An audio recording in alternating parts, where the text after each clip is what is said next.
While some state polls have Joe Biden widening his lead over President Donald Trump, the crucial battlegrounds where the election will be fought will likely all come down to voter turnout. That includes states like Michigan, where Trump carried by just 0.25% in 2016. That's why every community of voters could be crucial, including the state's large Arab American population. So ABC's Zohreen Shah set out to see what's motivating Arab American voters in Michigan with 21 days to Election Day. Are you going to vote on November 3rd? I'm voting on November 3rd. Okay, thank you so much. You pledged to vote. Isra Daraise with the National Network of Arab American Communities is hitting the pavement, working to keep Arab Americans from falling through the cracks. I feel that a lot of times folks think of Arabs as a foreign policy issue. They think of us as foreign in general, and we're more than that. They're racing against the clock to convince more Arab Americans to vote, aware their community of thousands could play a critical role in next month's election in battleground Michigan. In 2016, out of nearly 5 million votes cast and counted, less than 11,000 votes swung the state to Donald Trump. But that could change this time.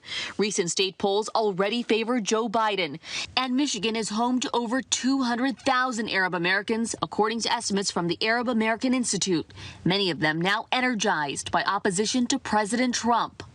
Across Michigan, Arab Americans are trying to get their community's voices heard. Devin Batish works for the nonpartisan Arab American Heritage Council in Michigan, working the phones to get residents in the state registered. There are a couple different states that have major Arab American populations: New York, Michigan, Illinois, Ohio, Pennsylvania, California, Florida. He says their opinion matters not only in Michigan, but also nationwide. States that I believe Trump carried in the 2016 election that were won only by couple tens of thousands of votes, or maybe 100,000 votes, those could be partially swung because of Arab American civic participation in those states. That participation is frequently credited with giving Bernie Sanders his primary win in Michigan over Hillary Clinton. There was extremely high turnout for voting. There was pizza being ordered just to keep the lines active and people not to get out of them. She's seeing the same kind of enthusiasm this time, registering over 500 Arab Americans to vote in just the last couple weeks. I definitely think it could make a difference. It's made a difference in 2016. With immigrants from many countries, there is no monolith Arab American community in Michigan. But topics like inclusion and foreign policy are often big for voters like Qasim Daklala. I think trying to get to some level of normalcy where the president doesn't want to exclude you from America, I think, is something the community is excited about. Some Arab Americans also sense a double standard in a recent alleged terrorist plot to kidnap the governor of Michigan.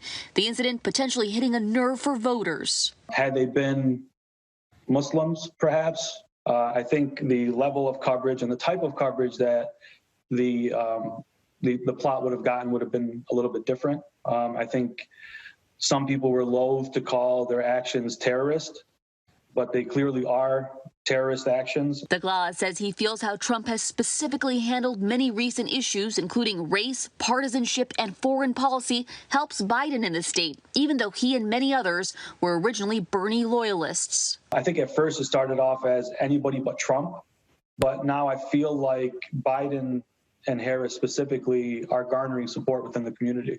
But there are some who are firmly focused on re-electing President Trump. You know, some of my friends would look at me and they say, oh, I'm just like the bad apple of the Muslim community. Supporters like Abdul Latif Al-Jami says Trump actually brought him over to the Republican Party in 2016.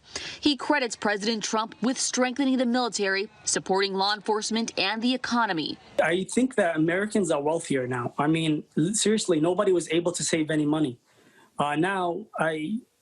Everybody that I know, all my clients, all my friends, everybody has safety money now. Al-Jami says he believes many of Trump's beliefs match what's culturally accepted in his community. So they're against abortion, and they're against, they're against gay marriages. And if Muslims really look closely, I think the Republican Party is more identical to their belief system. But while he thinks most other Michigan Americans will turn out for Biden, he's holding out hope less vocal Trump supporters could once again surprise the country. I feel like that there's a lot of Arab Americans that are going to vote for Donald Trump, and I think they're just afraid to show it.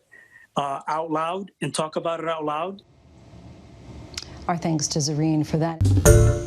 Hi, everyone. George Stephanopoulos here. Thanks for checking out the ABC News YouTube channel. If you'd like to get more videos, show highlights, and watch live event coverage, click on the right over here to subscribe to our channel. And don't forget to download the ABC News app for breaking news alerts. Thanks for watching.